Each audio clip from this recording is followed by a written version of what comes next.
Hello and welcome to this week's edition of These Charming Fans. Joining me this week is editor and creator of King of the Kippax, Dave Wallace. Hey Dave, thanks for joining us. My pleasure. There we go. And you are alone on the couch this week. I should really explain that. Mick Cullen's normally here, but he was rushed away today, an emergency situation.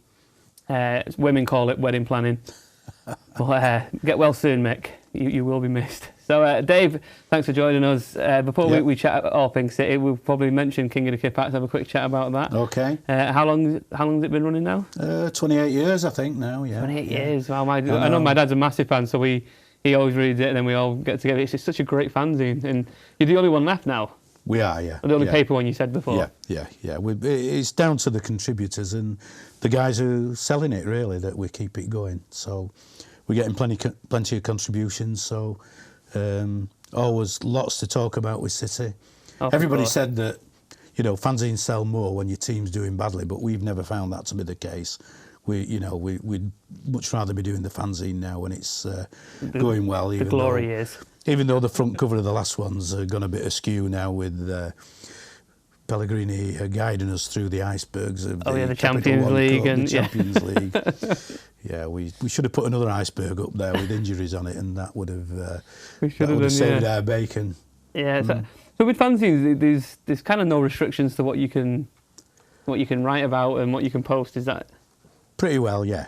We've not been threatened with being sued for quite a while now, or pinching photographs from magazines and newspapers. So we're doing all right at the moment, yeah. That is awesome. So obviously you mentioned the iceberg of injuries and stuff. So we'll get cracking. There's been 2 games since our last show. So the first game was Sunderland in the League Cup, which we all kind of thought it's a straightforward. Well, we thought it was going to be straightforward, but after the loss against West Ham and Juventus, we needed to get back on track. We wondered what team he was going to put out, and he put out a very strong team. He went for it, didn't he? Yeah, a lot of City fans went up there. It was only £10 for a ticket, so it was a good turnout, and we had a good sing-song, and the boys turned it on after a bit of a dodgy start, I might say. Yeah, for sure. Yeah. And obviously, second half. I don't know if you were the same. I remember at half time thinking this could be 8-9 easy. The way we were playing. But then I don't know whether it's they had one eye on the Spurs game. That was the next game coming up. I think they did, yeah. And then kind of took the foot off the gas, and because the bench was full of kids, wasn't it? So they introduced a lot. Patrick Roberts made his debut. Garcia came on and stuff. I panicked a little George bit Evans, with Garcia because I thought it was the old Garcia. I thought he's back. Yeah, I thought we'd transferred him. Yeah. So I remember going to a game years and years ago and walking out, and some old guy said, "Well, I think we'd won 3-2 or 2-1 or something," and he said, "You only look at the result in a cup game," and I think that's true. Last year we put 7 in the second half against Sheffield Wednesday, and didn't count for anything in the next game when we lost to Newcastle, did it? So, I thought, fair enough, just see the game out. I was disappointed we let a goal in, but, 4-1, you thought it was going to go on to be 6 or 7, but I was happy with 4-1 in the end, really. Got through to the next round. Palace at home. Can't ask for anything more than a home game in a cup. It will be tough. We all know Palace is a tough fixture, but at home, it's in our favour. So, something else that's really worth noting, we don't really is I don't know if you've seen some posts on Facebook. United were also, they played Ipswich, didn't they? In the and there was all the pictures of because they call us the Empty Had, of course. 60,000, I think they got. Yeah, that was it, wasn't it? So they all went quiet after that, didn't they? Yeah. It don't get a mention, does it? That it never does. 15,000 empty seats, never gets a mention. It is crazy, and that's the kind of that's all the banter they have. United fans at the minute is either the Empty Had or history. Yeah, that's all we hear. There's nothing else to him, is there? Yeah, we don't get recent history though, do we? That's it's gone by the board now. Pre-92, once Sky hit. Yeah. That's all the Premier League formed, and that's when the history began. All right, next one. Let's get it over and done with. Tottenham Hotspur was. Yeah. It's a weird one. It was going to be a tough game. It was always going to be tough. Tottenham they're not an easy side, but they've been kind of a roller coaster team, haven't they? They've been up and down and stuff. And I remember last week on last week's show we were talking about it, and I was like, do you know what? I don't see them causing the problem this time round because they've not really been hitting form. But then Yeah. Well, they'd lost to Arsenal in midweek, you know, the closest rivals, you know, and you'd have thought they'd have been really demoralised, and maybe they were at the start of the game, but, you know, like we said, half-time, you'd have thought a 3-1, comfy 3-1 win for us, but... It was looking comfortable, but the second half, we crumbled. Yeah, it's fair to say. Yaya went off, and Sterling wasn't performing, and Kolarov was a bit debatable, and offside goals, free kicks given away too easily.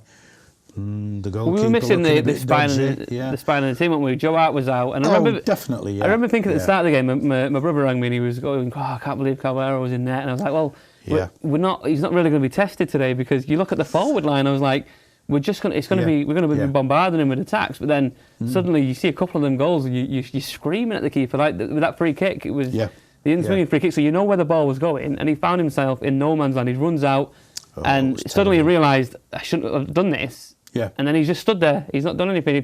For me with a keeper, once you're running out, it doesn't matter if it's your player. You take every player out. You fly through that air. You punch that ball away.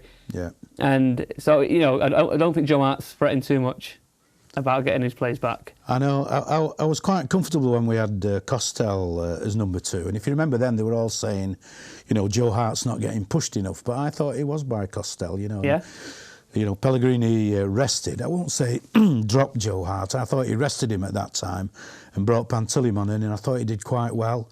And you know, in the end, he got a Capital One Cup medal, and I was disappointed in a way that we sold him because I thought he was a great backup for Joe, and I don't think Willie even last year, you know, covered himself in glory, which is disappointing. And it's a worry now if Joe does get injured, you know. And you know, everybody before the game was saying, I can't believe he's put Willie in, but you can see why Pellegrini did it now on reflection, that he couldn't really risk Joe with a twinge in his back for, you know, with the game on Wednesday. But you know, I do believe you've got to take every game on its merits, and I thought against Palace we got away with it, playing a slightly weakened team, and we got the goal in the last minute. But I really did think that this season we should be taking every Premiership game as it comes, especially at and this stage treating of the it series. totally professionally. Because you look at Chelsea, and I think everyone's stunned by what's going on there. I think it's delightful, yeah. It's absolutely amazing. Like they're struggling every single week. They don't know what they're doing. But then you got people like United. No one would have predicted they were top of the league at this point because they were. No. But they are. They're definitely not going to stay there. I'm looking forward to playing them myself. It's only a few weeks away, so yeah. I think that's going to be they're not playing that well, though, are they, United? No, but they're grinding out results. But some people are arguing that they've not played anyone yet, but I don't think that's fair to say. It's the Premier League this season is so open. It is very open, and it's looking like, you know, as they all said, that some of the teams in the middle are going to be stronger this year, and will be giving the top 4 better games. Well, because you mentioned before about, we spoke about Crystal Palace, and the people are saying that they've surprised everyone, but have they? They've got a manager in Pardew who's a great. At Newcastle was silly to let him go, and then he's gone there. He's created a fantastic team. Yeah, I mean Pardew at Newcastle was always on a loser, you know, with him being a Londoner really, because they wanted a Geordie manager, didn't they? They got that guy in, didn't they? John Carver, and it's just a nightmare down there. It's one of our own and all that, but it doesn't always work out, does it? No, exactly. Well, back to the Spurs game. We'll talk a bit more. We'll play Newcastle on... yeah, we'll talk about that later on, because that should... I don't know, let's not jinx it, because I did that. Well, I do think... Yeah, you're going to talk about it later on, OK. We'll go into a bit more detail. Silva has been out, and he's been missed, like, more than I thought he would be, because you look at the team, you look at the signings that came in, and you thought, all right, well, maybe we can miss Silva for a couple of games, but it's just like, for me, like Sterling, he's got great potential. He's going to be an amazing player, but I think he needs someone like Silva to develop, because But the thing about Silva this season, he's been on absolutely top form, as has Vinny Company, you know, and to lose those two is, we've got the squad, we've got the players who can do it, but you know, at the highest level, you need your top players in, don't you? And Silva's been top class this season. He's just been unplayable, hasn't he? Fantastic, some of the stuff he's earned the nickname. Yeah. You know, it's so that's. We'll talk about Aguero now as well. Aguero, I don't know what's going on with Aguero. Some people think it's the curse of number 10. Some people are saying he's had the injury and he's not fully recovered from that. Maybe, but he didn't put himself about the way he normally does. I didn't think on Saturday. You know, he was. I've seen him when a high ball comes over and you think he's no chance of getting that against a big defender. I've seen him win those balls. I didn't see him doing that on Saturday. So he does need to step up and start popping the goals in. Well, definitely, because we haven't got much in terms of backups now. You've got Boney, who, for me, I'm quite vocal with my dislike for Boney, because I don't see what he offers us now. It's unbelievable, yeah. He never got injured for Swansea. He scored all those goals, you know, and he's just... we're not seeing any of the... Not quite doing it for us, is he? No, I don't think he'll be with us beyond this season. Beyond the transfer window, maybe, yeah. Fingers crossed. Send him back to Swansea on loan. Cool. Well, speaking of Aguero, what we'll do now is, what we like to do each week is we watch that magical moment against QPR when he won us the league. So we'll watch it through now, and then we'll talk about, you know, where you was when it went in, and how, you know, what it felt like, you know, how you celebrated afterwards. I think, because it's always a nice moment with City fans. Everyone gets this goosebump moments, and so we'll have a quick watch now. It's just absolutely amazing. Every time I watch it, the composure of Aguero is absolutely stunning. And one of my favourite bits of these clips is that bit with Joe Hart and Gail Clichy. Going mad. Look at this. Yeah, I know. Just look what it means to everyone. Yeah. It was absolutely amazing. It was unbelievable. But for me, after the goal, I'm shouting, calm down, you know, they've got to kick off yet. Because being City, you just thought, it's just like them to boot it upfield and get another goal into it. Luckily, Mike Dean blew straight away. And on the following Monday, I was asked to do an interview, and we actually went on the pitch, and I reenacted that goal. And, oh, really? Yeah, on the pitch, which was amazing. They don't usually let you on the pitch, but we sneaked in, and, you know, somebody said... yeah, I saw you on the telly, Dave, you know, you filled the whole screen, which wasn't very nice, but there you go. You get them, don't you? We won't talk about that kind of stuff. But every time you see that, we might as well address it. Might as well address it. After last week's show, someone kindly commented that when did Alan Carr gain a few pounds, take Botox and don a City shirt? So cheers for that, the blooming forum. It was well noted and yeah, but you've not got the teeth for it, Colin, though. I got the smile, I got the glasses. That's all it is. Got to have those teeth to reenact Alan Carr. It's all banter, innit? Innit, guys? Innit, blooming? It's all banter. I didn't realise I was leading you into that one there, but fair enough, yeah. No, that's cool. So how did you celebrate afterwards? Because when we went back, we did Didgeridoo Blues and just celebrated into the early hours. And yeah, well, it was fantastic for me because... You know, for years, like I was the only kid in our class at school in Salford as a City fan. You know, they actually called me City at school. You know, which was meant to be an insult, but I found it quite endearing, really.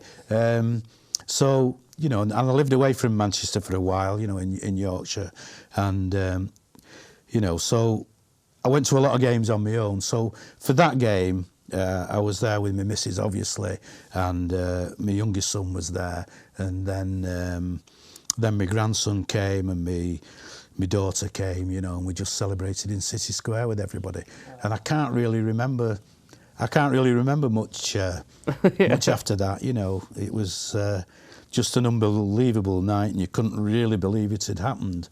But every time you watch it now, it's fantastic. I went to see a play at the Lowry the other Sunday, and. The play it was 4 parts, and the last one was on this City fan and his daughter that he met up with, who went to the game, and it was a fantastic 22 and a half minutes, you know, and it finished it up, and we all the City fans there burst into tears at the end again. You know, I wish we'd have comfortably won 6-0, so I could have enjoyed the whole game. But everybody says to me, no, it was better to win it like that. It was finally a nice way to put the 99 playoff final to rest now, and we've now got the QPR game, haven't we? Off, yeah, and Sergio Aguero surpassed that. Will we ever surpass that? Let's hope so. In the Champions League is next now, isn't it? That's the only thing that can... Yeah. So it was a fabulous day, and we followed it up a couple of years ago with beating West Ham comfortably 2-0 and took it again then, which was amazing. You never ever thought we'd do it. even when the money came in, you know, everybody was saying, you know, City's DNA means, you know, you're never going to do anything. But, you know, since the money has come in, you know, and the players that didn't come in for the money, players like Vinny and Joe Hart and Zabaleta were there, and we've done it. We've won the cup, the League Cup, the title twice, and we're right up there at the top end of the league now, and long may it continue. Oh, definitely. So, right, we're going to go to a quick break now, but when we come back, we'll have the ugly side of football, and we'll look forward to the games that are coming up, which should be comfortable. Right. But we'll see you in a couple of minutes' time. Oh.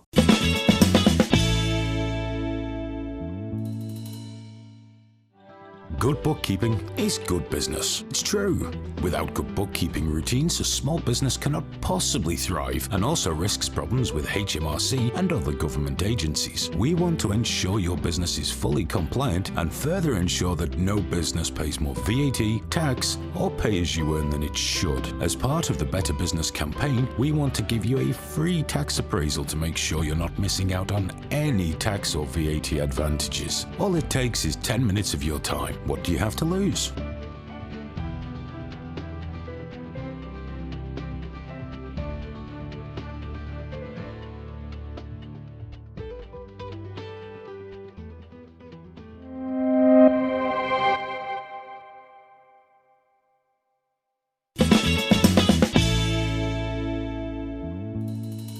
Hello and welcome back to These Charming Fans. I'm still here with Dave Wallace. Thanks for staying. Okay. It's fun so I can't far. get off the couch. Yeah. It's now time for what's becoming my favourite segment of the show. It's called The Ugly Side of Football. And there we have our mascot for the show, Phil Jones, who has the greatest facial expressions ever. Oh, incredible, yeah. So it's this point of this... We did about 20 of them in the fanzine a few issues ago, yeah. It's just absolutely amazing. That's what made winning the league even better. That moment when he realised... When he was looking around. They were like, I've won the league. No, you haven't, Phil. Yeah. So we obviously, the Ugly Side of Football is a segment we like to ask our guests to come up with a clip that highlights the ugly side of the beautiful game. We've both chosen one each. Do you want to go first on this one? Yeah, I think my one was Michael Ball on Ronaldo that time. We've got a clip of this one actually. There we go. He's on the floor. Oh dear. Oh, what's up, Cristiano? Yeah, he wants his mum. Let's have a look. There we go. He's on the floor and go on, have a little step back. I don't think anything's wrong with that. He lost his footing a little bit, didn't he? And he just staggered backwards. Trouble is with Ronaldo, he just deserves everything he gets, doesn't he? Yeah. You know, he is a bit better now, I think, but not much. But at that time, he was a real crybaby, and it was a wonderful moment. Is it? I don't know this. I hope it's not controversial, but players who dive, surely that should be allowed now. If someone's dived and you're going to get in trouble anyway, why not stamp on them? Yeah. Give them the comeuppance. I think that's what the FA should look at for next season. Yeah. If you've dived, give them a little stamp and give them something to roll around about. Right. Well, in theme with this, I've gone for Mario Balotelli, the stamp on Scott Parker. That was a couple of seasons ago. Purely accidental. Yeah. There he is, Scott Parker. I mean, he's fallen over. He's fell into his boot there. Look. Yeah. That's what he's done. Scott Parker... It's actually a double one, isn't he? He did it that's dirty, with his right foot and then his left foot, If anything, Scott Parker should have got in trouble. He's head-butted Balotelli's foot and he fell over. But luckily karma prevailed, you know, and Balotelli stayed on to score that penalty and we won the game. Yeah. Redknapp wasn't too happy about it, but I think in both cases it was just finding the footing, really, wasn't it? Yeah. Nothing wrong with it, on an opposition player. Now, I equally love both them clips, and I do have to award one of us the winner. I'm going to give it to you this week. Oh, thank mainly you. Because it's Ronaldo. It was Ronaldo and it was United. Yeah, and this is what you get. This is the Ugly Side of Football trophy. Oh, fantastic, yeah. You can have a look. You can just keep hold of that. Right. I've now lost two weeks in a row, but it's been worth it. I won't show it the kids, that one. Yeah. It'll scare them. Yeah. Definitely, good old Phil Jones.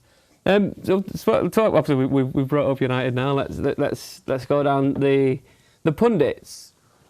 The pundits, you know, who for years have been so. It's fair to say, pro United when they were in the. Slightly, yeah. They can't have any negativity on the brand, I'm told. So that's it. And obviously with City, it's what I struggle with is how the media, let's move on to the pundits in the media, how they report on the difference between City United. Yeah. When it's a City player, we're 40, 50 million, we're ruining football, the wages are always quoted. So when Yaya Toure was having his issues, it was Yaya's on 200 grand a week, whatever it was. Yeah. Whereas, let's go down the road to United, why is that never, it's never I can give you a reported? couple of examples. When Rooney went up to 300 grand a week, he scored against Palace, and the comment was, and that's why you pay 300 grand a week to Rooney. And when Di Maria, when he scored that goal, was it the only one he got at Leicester to make it 3-1, was it? Yeah. And that's why you pay £60 million for a player. Yeah, whereas... Then you never heard anything about him after that. That was one of about 3 goals he scored for United. Yeah. So that's the difference. It's Gold Trafford, isn't it? And it's quite okay for them to spend millions and millions and finish 4th, did they? Yeah. Yeah, because they must have broke. But if we spend money because we've got wonderful owners who love us, whereas they've got horrible owners who don't love the club. I don't get it, no. Because that's what I struggle with as well. You talk about our owners, and they do love the club, but it's almost they love Manchester because if you look at what they've done, they've developed. There's a school there now. There's a gym. They're building houses. They've created jobs. None of that gets reported, though. No. You read the local papers, of course, it gets reported. Yeah. But well, even the academy, what a fabulous academy we've got, and the reporting is, well, how many players are going to come through it? Well. I think we are going to get players coming through it in the future. And well, it's already started now, hasn't it? You mentioned Evans before. He broke a record, didn't he, from coming from under 8s? Yeah. And he made his debut. What a fantastic story that is. But I've not seen anything much reported on that. If it was United, it was don't United nurture the young talents and stuff? That's right. Yeah, like Zaha and players like that. Yeah. They buy. Who was the guy they got from Crewe? Powell. Got Powell. Who never heard of him, have you? And it never gets mentioned, does it? They've not ruined those players, have they? Like we ruined about 5 England. We had about 5 England players at one point. It was never publicised very much, and then now we're going to ruin Delph, and we're going to ruin Sterling's career. It's very biased, and we don't get bitter about it, though. No, not at all. I mean, Sterling, would he have been better playing with average players at Liverpool, or is he coming to play with people like Silva and Aguero? John Joe Shelby's just... he left Liverpool to go to Swansea. He's now been picked for England. Would he have been nurtured at Liverpool like he has been at Swansea? No. It doesn't always work out, does it, that staying at Liverpool advances your career? But the pundits in the media, they never backtrack and apologise, though, do they? I think Robbie Savage was the acceptance of rules. I don't know if you saw his report recently when he said at the start of the season, I predicted United here and City here. But on Saturday he said he might revert back to his original. I mean, the biggest one this season was David James's criticism of City, and he reckons that Liverpool are going to be wonderful now because they've changed the backroom staff. Well, the knives are still out for Brendan Rodgers, aren't they? Of course, he's on borrowed time, isn't he? Yeah, you'd think so. There was strong rumours. I hope they keep him till after we play them. Definitely. Yeah, because I think a new manager could Klopp or somebody would lift them up. While they can like Klopp and stuff coming to the Premier League, aren't they? They can carry on the delusion, can't they, for a bit longer? It's funny. You look at people like Balotelli, who went to Liverpool, which I remember at the time thinking I was disappointed. But then it just never happened. Like Brendan Rodgers couldn't manage someone like Balotelli, and Liverpool fans were like, "Oh, he's rubbish. Let's get rid of him." And then his debut back at AC Milan, he scored that screamer. Yeah. He has got class, Balotelli, but he needs to be managed. He's very hard to manage, but he was never as bad for us as what he was for Liverpool, was he? You hear the stories. Just seeing that Aguero goal there. He was on the floor and he tapped it to him, didn't he? And that was we'll remember Mario for that if nothing else, Yeah, that's cool. Well, we are going to move on with the show. We're coming towards the end now. We're looking ahead of the next 2 games. Yeah. So let's cover the Champions League, which is this Wednesday. I can't pronounce this team. No, you have to abbreviate it, don't you? Yeah. The German side. Yeah. The German Newcastle. That's what I'm thinking. There's a joke about them. The guy who stands up and says, "Give me a B." Then there's the other one, the commentator, who said they won a game, and he said they'll be running around Borussia after this, whereas the place is Mönchengladbach, Yeah.